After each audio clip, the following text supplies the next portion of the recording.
Hi guys, Fragrant Prep back today with a new video.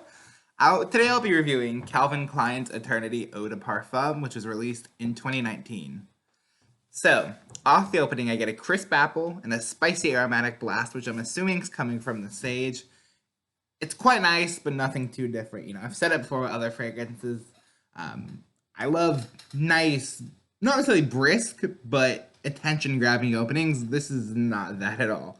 It's decent, much better than the mid that we'll get to in a second, but nothing special. It almost reminds me of a very, very, very neutered, you could say like Dollar Tree version of Frederic Mall's Geranium Pour Monsieur, or Monsieur, however you say that. And I get that comparison into the mid, especially in the mid. And let's go to the mid. I get a bunch of geranium. See the Frederic Mall fragrance. I get a bunch of geranium off my skin. In geranium, as a note, it's slightly minty and slightly rosy.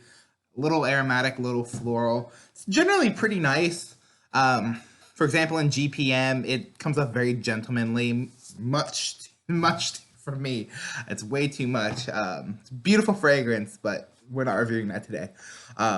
This retains a bit of the spiciness from the opening. But keeps some of the herbal aspect that the sage has. So where I said there was sage in the opening, that now fades into cypress. And it's nice, but it gets really synthetic, really synthetic. I shouldn't say it's nice, it sounds nice. On paper you get cypress, geranium, get a little bit of the apple, still a little bit of that sage. Sounds great. Not so much. It's super synthetic, and I really dislike the mid. I think it's pretty bad. But that surprisingly changes, as I go off to the base, I get a slightly woody and slightly powdery vibe. I used to hate powdery fragrances. Anything that was powdery, like immediate hate for me. It's getting a little better now as I, smell more fragrances, get accustomed to more powdery fragrances, what have you. The listed notes on Fragrantica are suede, cypriol oil, ambergris, and orris root. Off my skin, I don't really get much suede itself. I get almost like a cedar accord, which could very well be the suede, cypriol, and ambergris mixing together to make that cedar accord come off my skin. But I definitely get orris root. Definitely. Orris sort of has like off me, it usually has like a buttery iris smell to it. It's nice sometimes.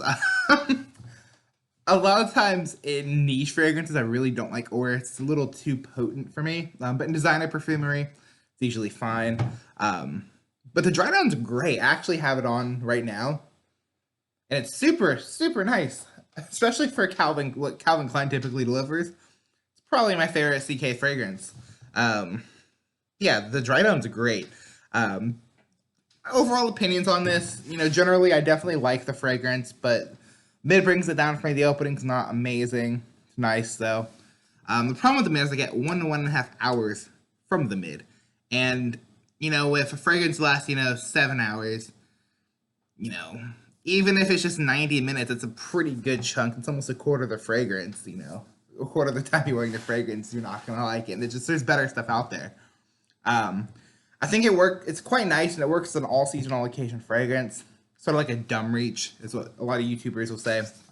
But if I'm being honest, I don't see a point in picking this up when there's so many better bottles. Off the top of my head, I could probably name 10. Blood of Chanel, Elysium, Aventus, hell, even Sauvage. There's a lot better fragrances for dumb reaches out there. And this is just not one of them. But that said, it's nice, and I like what it's going for. But it's not something I'm going to pick up. I bought a sample off Fragrance Net, and after this, I'm probably done with the fragrance. Usefulness, I'll throw it a 7 because, it works. It definitely works. But, oh, shoot. But it's not something I'm going to pick up again. My rating, I'd give it a 6. It's not the best, but it gets the job done. 6 is fair. It's above average. It's nice. And that's what I got for it. Bottle worthy, I already said it's not. I would not get a decant of this either because there's better stuff out there. And why buy something if you're not going to wear it? That's one thing I see a lot of YouTube reviewers do. And if you're collecting it, it's fine. But why am I going to have, 50 Dumb Reach fragrances. I don't need that many. For me personally, I'm sort of a minimalist when it comes to full bottles. Give me a handful of Dumb Reach fragrances. You know, I have Aventus. I have Acqua di Gio Profumo, which I wouldn't even consider that a Dumb Reach. For me personally, my Dumb Reach fragrance is Aventus. If I don't know what I'm going to wear, I'm going to throw on Aventus. I think it's the best at what it does. And that's that. Went off to a little tangent there. My last video of Tom Ford's Neroli Portofino, I guess I didn't explicitly say my rating. It's 10. Fragrance is amazing. It's the best at what it does, at least to my nose so far. But thank you guys for watching. I'll probably be back tomorrow with another video. Have a great one. Bye.